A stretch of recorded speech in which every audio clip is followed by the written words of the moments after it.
Greetings everyone, thank you for coming to my channel. In this video you'll be learning the difference between gerunds and infinitives. We're going to start with gerunds.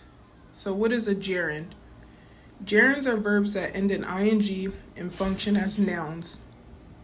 Gerunds describe states of being or past actions as opposed to describing ongoing actions. Gerunds are used as the subject of a sentence, the object of a verb, or a subject complement. And I'll be elaborating on all of these, of course. Gerunds, sentence examples. So our first example says, swimming is my favorite sport. In this sentence, swimming, the gerund, is being used as the subject because it comes before the verb. It's doing the action. Well, it's not actually doing the action, but it comes before the verb, so that's what makes it the subject. Our second example says he doesn't like traveling. Traveling is acting as the object in this sentence. So objects receive the action. In other words, the action is done to the object. So the action is like, and so traveling would be the object because he doesn't like traveling. And our third example says the test was challenging. In this sentence, challenging, the gerund, is acting as the subject complement. And subject complements give us more info about the subject, or they rename the subject. Also, I have a whole video on gerunds, a detailed video at that.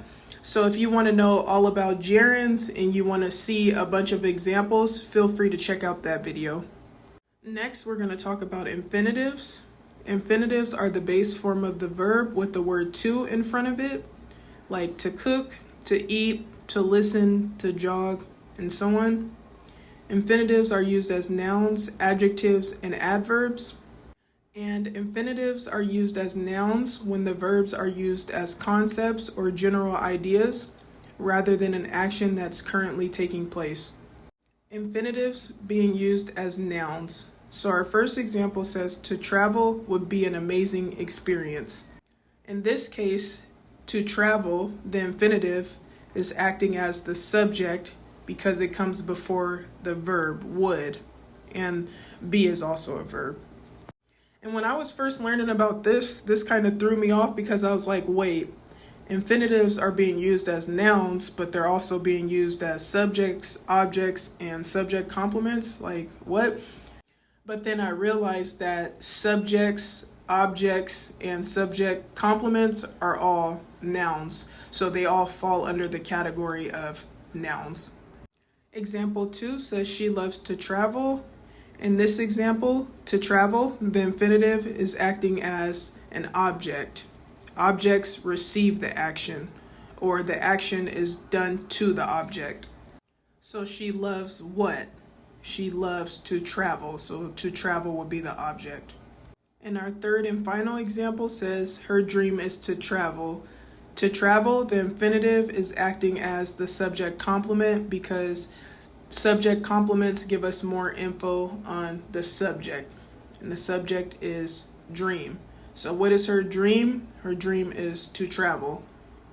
Infinitives being used as adjectives, and adjectives give us more info about nouns. The infinitive should describe the noun, and a noun is a person, place, or thing. So our first example says, I need a book to read. So the infinitive, to read, is acting as an adjective because it's giving us more info on the book, which is a noun. Example 2 says, I have an idea to share. So the infinitive, to share, is acting as an adjective because it's giving us more info on the noun idea. You have an idea to what? You have an idea to share. I need a book to what? I need a book to read. Also, I have a whole detailed video on infinitives, so if you want to know more about infinitives and you want to see a bunch of examples, feel free to check out that video. Okay, so infinitives being used as adverbs. Adverbs modify verbs, adjectives, or other adverbs. The infinitive should describe the verb, adjective, or adverb. So our first example says, she came to eat dinner. So the infinitive to eat is describing what she came, the verb, to do. She came to what? she came to eat dinner. Example 2 says he studied because he wanted to pass the exam. So the infinitive to pass is giving us more info on the verb studied. Why did he study? Because he wanted to pass the exam. Some verbs can be followed by gerunds, but not infinitives. For example, in the sentence, I enjoy socializing, the verb is enjoy, and the gerund is socializing. So if we said, I enjoy to socialize, that would make sense. So we can only use the gerund and not an infinitive. Our second example says, I miss living in Europe. Notice how the verb miss is followed by the gerund living. So we couldn't say, I miss to live in Europe, because that wouldn't make sense. And that's why we have to use a gerund and not an infinitive. And our last example says, I will consider apologizing to her. So notice how we can't say, I will consider to apologize to her. So after the verb consider, we have to say apologizing. We have to use a gerund, not an infinitive. And that goes for all of the examples. Some verbs can be followed by infinitives, but not gerunds. So our first example says, I want to eat dinner. We couldn't say, I want eating dinner. Our second example says, I hope to be rich next year. We couldn't say, I hope being rich next year. And our last example says, I expect to see you at the event. We wouldn't say, I expect seeing you at the event. Although that sounds like it could pass, we just don't say that. Some verbs can be followed by both gerunds and infinitives. So our first example says, I like to swim in my free time. But you could also say, I like swimming in my free time. Our second example, well, it's two examples in one, says, I love to eat fruit, but you could also say, I love eating fruit. And then our last example, which is 2 in 1, says, I regret to inform you of your friend's death. But you could also say, I regret informing you of your friend's death. Be careful, because there are some verbs that can be followed by both gerunds and infinitives, but the meanings of the sentences are different. So our first example, which is 2 in 1, says she stopped eating candy. So that means she stopped eating candy. So she doesn't eat candy anymore. And the second sentence says she stopped to eat candy. This means she stopped somewhere to eat candy. So notice how each sentence has a different meaning. Our second example, which is 2 in 1, says he remembered washing the dishes. So that means that he remembered that he washed the dishes at some point. And our second sentence says he remembered to wash the dishes.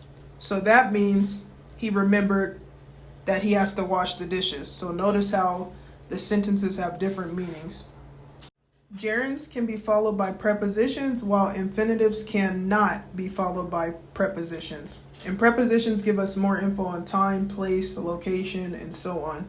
So our first example says, after eating all day, my belly is full.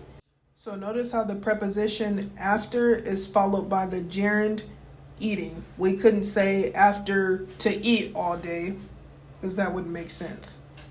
Example 2 says, before leaving, be sure to take your jacket. Notice how the preposition before is followed by the gerund leaving. We couldn't say before to leave. That wouldn't make sense.